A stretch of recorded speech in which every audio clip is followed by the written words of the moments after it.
अब यहाँ पर मीरा पुष्पा जी को अरेस्ट करवाने वाली है, क्योंकि अब यहाँ पर वह सच्चाई बताने वाली है। मीरा कहेगी कि आपको पता है कि आपकी माँ की इस हालत की जिम्मेदार कौन है। तभी यहाँ पर आर्यवर्धन कहता है नहीं, और अगर मुझे पता चल जाए तो मैं उस औरत को या उस आदमी को तुरंत अरेस्ट करवा दूंगा। तभी यहाँ पर मीरा कहती है कि मेरे पास इसके खिलाफ सबूत है। उस रात यहाँ पर यह गाड़ी किसने चलाई थी?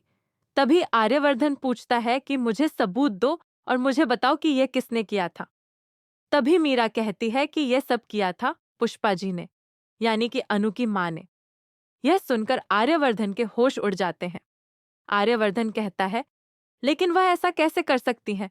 उन्हें तो गाड़ी चलाना नहीं आता।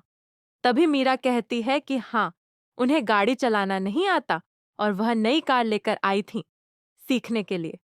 उन्होंने उस रास्ते पर गाड़ी चलाई थी जहां से आपकी माँ गुजर रही थी। इसी वजह से उन्होंने आपकी माँ को टक्कर मार दी और आपकी माँ की यह हालत हो गई।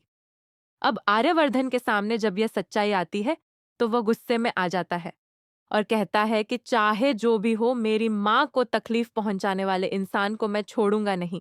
अब अनु की माँ को जेल जाना पड़ेगा। तभी यहाँ पर आर्यवर्धन पुलिस को लेकर पुष्पा जी के पास पहुंच जाता है और अनु भी वहां पहुंचती है। अनु कहती है, ये सब क्या हो रहा है? आर्यवर्धन कहता है, क्या हो रहा है? यह तुम्हारी माँ से पूछो। तुम्हारी माँ ने मेरी माँ की यह हालत की है। तुम्हारी माँ ने मेरी माँ को जान से मारने की कोशिश की है। उन्होंने बीच रोड पर अपनी कार से मेरी माँ को उड़ा दिया। यह सुनने के बाद अनु के होश उड़ जाते हैं। अनु कहती है, मेरी माँ तो अभी गाड़ी चलाना सीख ही रही है और उन्होंने कभी गाड़ी चलाई भी नहीं है। तभी आर्यवर्धन कहता है, इसी वजह से तो तुम्हारी माँ ने इतनी बड़ी गलती की है। जब उन्हें गाड़ी चलाना नहीं आता था तो आधी रात को वह गाड़ी लेकर इस रोड पर क्यों निकली जहां लोग घूमते रहते हैं। अब कहीं न कहीं यहाँ पर आर्यवर्धन का गुस्सा 7वें आसमान पर होता है, जिसे देखकर अनु डर जाती है। अनु सोचती है कि अगर आज गायत्री मैम की हालत की जिम्मेदार मेरी माँ है तो आर्यवर्धन सर मेरी माँ को जरूर अरेस्ट करवा देंगे। लेकिन तभी अनु अपनी माँ से पूछती है, माँ, आपने ऐसा किया?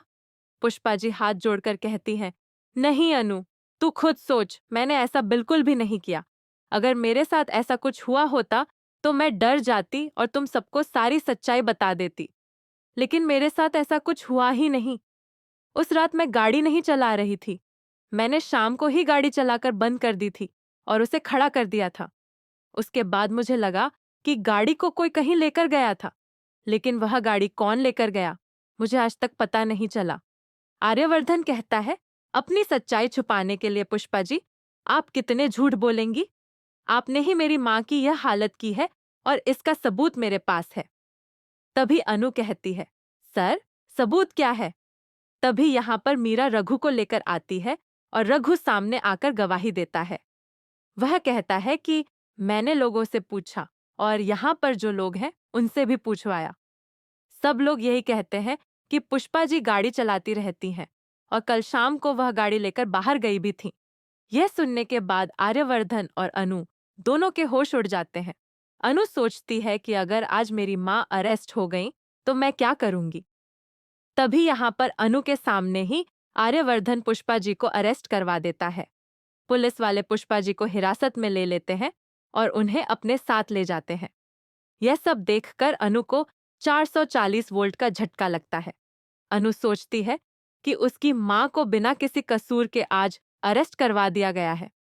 मीरा मैडम और रघु ने मिलकर यह सब किया है और इसके लिए वह कुछ न कुछ जरूर करेगी।